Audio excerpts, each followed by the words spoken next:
bersama-sama melaksanakan groundbreaking dimulainya pelaksanaan pembangunan Kriya Pekerja. Kriya Pekerja ini kita targetkan hingga 2029 minimal 10.000 pekerja yang akan mendapatkan rumah susun bagi tinggal yang lebih dekat kepada tempat bekerja.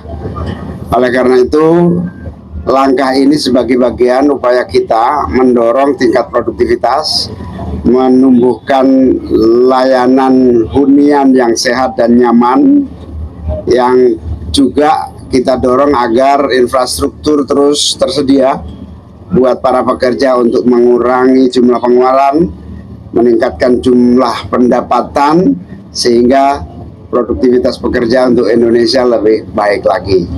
Tentu langkah ini menjadi langkah awal sebagai bagian integral dari upaya pemberdayaan para pekerja beserta keluarganya.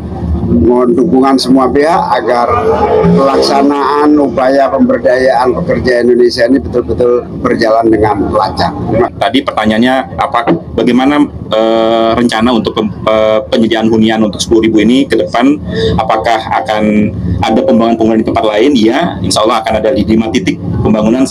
Hari ini kita saksikan salah satu titik pembangunan di Pasar Minggu, jadi DKI Jakarta. Nanti ada 4 titik lainnya di Jawa Timur, Jawa Tengah, Banten, dan juga Jawa Barat, gitu ya. Dan terdekat nanti tahun 2026 ini kita akan coba untuk perluas mulai dari Jawa Barat, kemudian nanti Jawa Timur, dan terakhir di Banten. Insya Allah di tahun 2029 nanti rumah-rumah pekerja ini atau disebut dengan Kriya Pekerja ini akan menyediakan hunian bagi minimal 10.000 pekerja.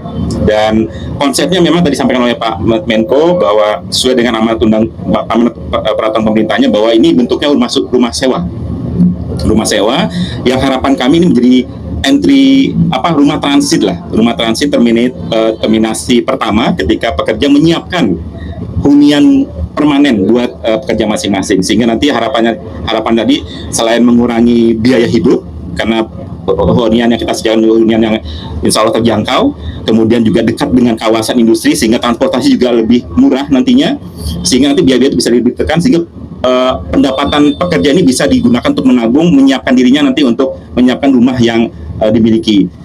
Selain itu juga program-program lainnya seperti program manfaat lain tambahan perumahan juga siap untuk membantu untuk nantinya mereka punya rumah, gitu ya.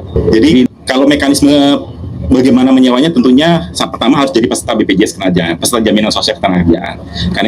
Karena ini ada rumah yang dibangun untuk kesejahteraan peserta. Itu yang pertama, harus jadi peserta. Yang kedua, tentunya first in first out. Akan daftar, siapa dulu yang daftar itu yang akan diterima. Tentunya ada kriterianya. Salah satu kriteria adalah apakah pekerja tersebut bekerja di perusahaan-perusahaan yang tertib administrasi dalam jaminan sosialnya atau tidak. Itu salah satu kriteria. Jadi memang akan first in first out. Maka itu nanti harapan kami ketika pembangunan ini selesai, kami akan segera buka untuk nanti pekerja-pekerja yang memenuhi kriteria untuk bisa segera mendaftar. Maksimal gaji pasti nanti akan kita utamakan, jadi prioritas selain first in first out adalah prioritas. Jadi karena ini tujuannya untuk rumah transit, untuk mempersiapkan mereka bisa menabung, maka untuk yang tentunya untuk penghasilan tertentu gitu ya, dari situ tentunya mereka harapan kami tidak menggunakan ini, karena ini ditujukan untuk kelompok-kelompok yang memang membutuhkan untuk mereka mempersiapkan diri setelah 3 tahun nanti menabung bisa punya rumah sendiri. Harapan kami juga membantu mendukung upaya-upaya pemerintah dalam konteks mengurangi backlog perumahan di masyarakat. Jadi ini langkah-langkah upaya yang kami lakukan dalam konteks mendukung langkah-langkah atau program pemerintah.